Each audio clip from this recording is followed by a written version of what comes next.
Salut, je vais te montrer à monter une Woolly Bugger. Woolly Bugger, c'est une mouche très efficace pour la truite, l'achigan, tu peux même attraper du doré et du brochet. Donc c'est une mouche absolument à avoir dans sa boîte à mouches. Moi, personnellement, j'aime bien les Woolly Bugger avec une tête, avec une bille comme ça, ce qui nous permet d'atteindre un petit peu plus de profondeur. Je trouve que ça donne un meilleur mouvement aussi à la mouche. Donc je vais vous montrer aujourd'hui à monter un Woolly Bugger noir. Et la première étape, c'est de vous montrer comment insérer cette bille-là. Donc je monte actuellement avec un hameçon numéro 6.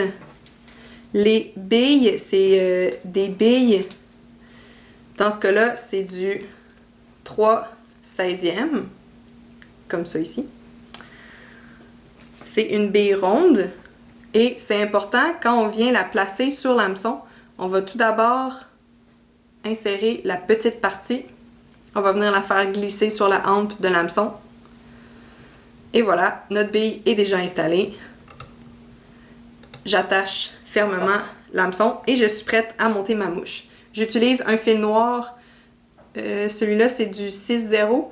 Donc, si jamais vous débutez, je vous suggère de monter avec du 6-0. C'est pas nécessaire d'aller avec du 8-0 pour les Woolly Buggers. C'est pas une mouche qu'on a vraiment besoin d'avoir une petite tête et d'y aller avec délicatesse. Première étape, je couvre ma hampe. Donc, j'enroule jusqu'à mon point d'attache qui se situe entre la pointe et l'ardillon. Je coupe mon excédent. Je prends le marabout pour faire la queue. Je viens mesurer une fois la hampe et je déplace à mon point d'attache. Je le tiens fermement avec ma main gauche. Et je l'attache. Personnellement, j'aime bien venir attacher l'excédent ici tout au long de la hampe. Et je viens couper à peu près une largeur de ciseau avant la bille. Ça permet d'avoir un corps qui est uniforme. Donc je viens couvrir comme ça sur le corps et je retourne à mon point d'attache. Il ne me reste plus qu'à attacher mes deux derniers matériaux. J'ai la chenille noire et je viens juste enlever avec mes ongles comme ça une partie pour pouvoir l'attacher fermement. Et voilà. Maintenant, j'ai une plume de type Schlappen noir. Ce que je fais, c'est que je prends l'extrémité, je vais venir juste séparer les fibres délicatement pour venir exposer seulement la pointe. J'attache la pointe sur le corps et là, tous mes matériaux font face, bon là, ils pointent vers l'œillet. Je recouvre le tout et il ne me reste plus qu'à rendre le rendu final. Donc je prends la chenille, je la tourne autour de ma hampe en m'assurant de faire des tours collés entre chaque enroulement.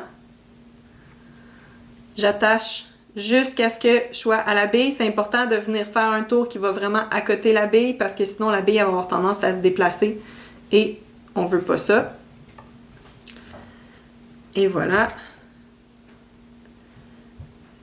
Donc, je passe derrière pour pouvoir bien l'attacher. Maintenant, j'enroule le hackle. Et je fais un premier tour et ensuite je vais faire des espacements. Habituellement, un Woolly Bugger va avoir entre 4 à 6 tours. J'aime bien personnellement qu'il y ait 6 tours. Et je fais aussi un enroulement supplémentaire collé à l'arrière de la bille pour avoir vraiment une belle épaisseur de hackle à l'avant. Je trouve que ça fait un beau mouvement à la mouche. Donc je passe mon fil vers l'arrière environ 3 fois. Je fais quelques tours. Je coupe mon excédent. J'en ai plus besoin. Celui-là va aller à la poubelle. Il ne me reste plus. Je vais venir faire là, une dizaine de tours juste pour m'assurer que tout est bien attaché solidement Et j'utilise l'outil finisseur de nœuds pour finir ma mouche.